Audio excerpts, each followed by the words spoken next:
Halo teman-teman, hindarilah judi dan semua bentuk judi termasuk judi online. Sebab judi hanya akan membawa sengsara dan derita. Jika kalian melihat komentar spam bot seperti ini, mohon bantuannya untuk melaporkan komentar ini dengan cara seperti ini.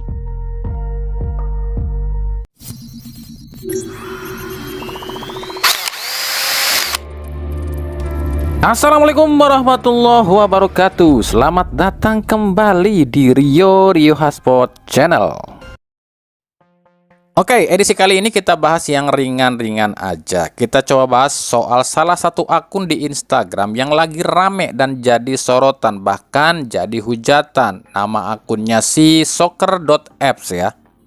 Sebenarnya kalau buat kami, apa yang diposting sama akun ini tuh sebenarnya adalah sebuah fakta dan sejarah. Tapi banyak banget netizen yang justru emosi karena dianggapnya akun ini tuh bikin gaduh. Lah, bikin gaduhnya di mana?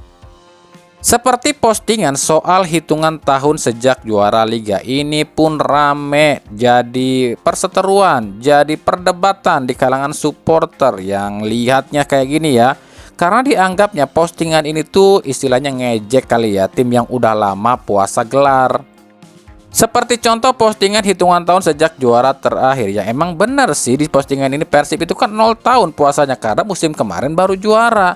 PSM Makassar 3 tahun puasa juaranya karena terakhir kali juara 2022-2023.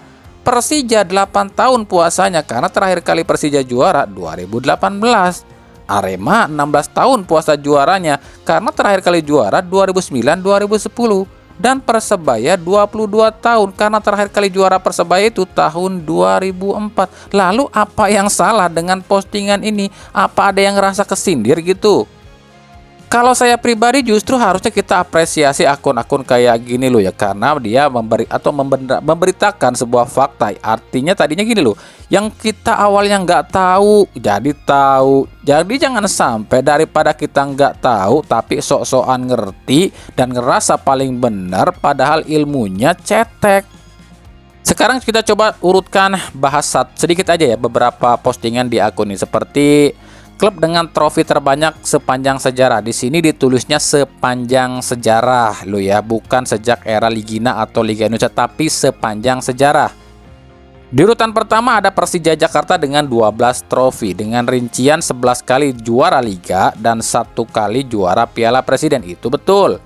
Di urutan kedua ada Persib Bandung dengan 10 trofi dengan rincian 9 kali di Liga dan 1 kali Piala Presiden. Itu juga betul. Di posisi ketiga ada Arema dengan 8 trofi dengan rincian 2 kali di Liga, 2 kali Piala Indonesia, dan 4 kali Piala Presiden. Itu pun betul. Yang keempat PSM Makassar 8 trofi dengan rincian 7 kali di Liga dan 1 kali Piala Indonesia. Lalu ada Persis Solo 7 trofi dengan rincian 7-7-nya semuanya di Liga. Yang terakhir ada Persebaya 6 trofi dengan rincian 6-6-nya semuanya diperoleh dari Liga. Dan ini semuanya benar. Kecuali kalau postingan soal sejak era Liga Indonesia. Nah, Liga Indonesia itu yang resmi kan tahun 1994. Maka postingannya kita beralih yang ini. Arema ada di urutan 1 sejak 94 loh ya, karena hitungannya 1 kali juara Liga, 2 kali juara Piala Indonesia. Ini kan digabungin tuh 4 kali juara Piala Presiden, kan disebutnya trofi, bukan juara Liga tapi trofi. Trofi itu termasuk Piala Indonesia, Piala Presiden. Di urutan kedua ada Persib sejak 1994 dengan 5 trofi, yakni 4 kali juara Liga, 1 kali juara Pilpres. Di urutan 3 itu justru Sriwijaya sejak 1994 dengan rincian 1 kali juara Liga dan 3 kali juara Piala Indonesia. Lanjutnya ada Persipura di urutan 4 sejak 94 itu dengan 4 trofi, 4-4-nya semuanya dari Liga. Kemudian di urutan 5 ada Persija sejak 1994 dengan rincian 2 kali juara Liga, 1 juara Pilpres. Dan di urutan ke-6 ada PSM sejak 94 itu dengan 3 trofi, 2 kali di Liga dan 1 kali Piala Indonesia. Dan semuanya itu benar juga. Lalu postingan soal rekor unbeaten terlama sejak 94. Nomor 1 ada Persipura dengan 26 kali unbeaten di 2013. Nomor 2 itu ada Arema dengan 23 kali unbeaten di 2021-2022. Nomor 3 ada Sriwijaya yang 20 kali unbeaten di 2011-2012. Nomor 4 itu Borneo 19 kali unbeaten di musim 2023-2024. Dan nomor 5 Persib Bandung 18 kali unbeaten 2024-2025 alias musim kemarin. Kemudian kita bahas yang keluar-keluar soal katanya Persib badut Asia. Nah, ini di sini juga ada nih catatan wakil-wakil Indonesia yang berlaga di Asia, mulai dari namanya AFC Cup sampai Asia Champions League lo ya.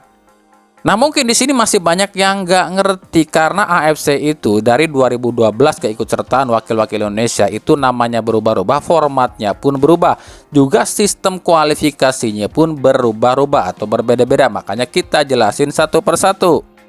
Dimulai 2012, Arema jadi tim pertama yang ikut AFC Cup ya. Wakil Indonesia itu ada dua sebenarnya, Arema lah ya. Pencapaiannya sampai 8 besar AFC Cup. Ini AFC Cup, AFC alias Asia loh ya, lawannya tim-tim Asia.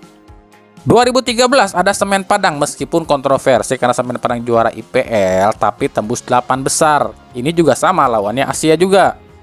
Kemudian 2014 Persipura sampai ke semifinal. Nah, inilah tim tersukses wakil Indonesia di kancah Asia karena sampai ke semifinal, lawannya Asia lo ya, bukan ASEAN. 2015 Persib Bandung pun sampai ke 16 besar. Ini juga lawannya Asia, bukan ASEAN. Kenapa kami bilang ASEAN? Karena nanti akan dijelaskan. Ada wakil Indonesia yang cuma berlaga di ASEAN sebelum bisa masuk ke babak Asia ya. Nah, ini salah satu contohnya adalah 2018. Persija itu sampai semifinal. Tapi lihat tulisan di bawah, semifinalnya ASEAN. Artinya apa? Ngerti nggak maksudnya?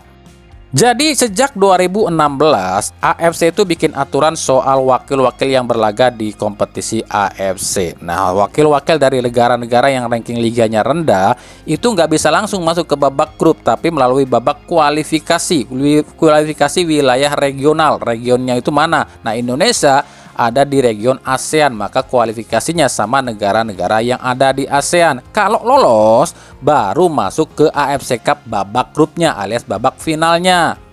Dan 2018 Persija itu masuk di babak kualifikasi wilayah Asia Tenggara dan gak lolos ya, gak lolos dari babak grup ya, masuknya ke semifinal. Di semifinal gagal, udah gak masuk ke AFC Cup-nya. Sama 2019 juga PSM Makassar pun alami hal yang sama, harus lalui yang namanya babak kualifikasi atau sekarang namanya playoff kali ya. Tapi playoffnya waktu itu per wilayah ASEAN. Sama PSM Makassar pun gagal lolos ke babak final ya, alias masuk ke babak grup utamanya deh. Nah, 2022 formatnya masih sama. Wakil Indonesia itu harus jalani yang namanya babak playoff wilayah ASEAN. Nah, di sini PSM Makassar sampai nih ke final nih. Kalau lolos di final, mereka masuk nih ke babak grup ACL ya. Tapi kalah di final waktu itu sama siapa ya? Klub Malaysia KL City kalau nggak salah. Nah, musim 2023-2024 wakil Indonesia Bali United ini lolos ke babak grup ACL. Nah, itu waktu itu baru ya terakhir lah ya. Ini terakhir yang namanya AFC Cup lah ya. Cuma waktu itu gugur di babak grup aja.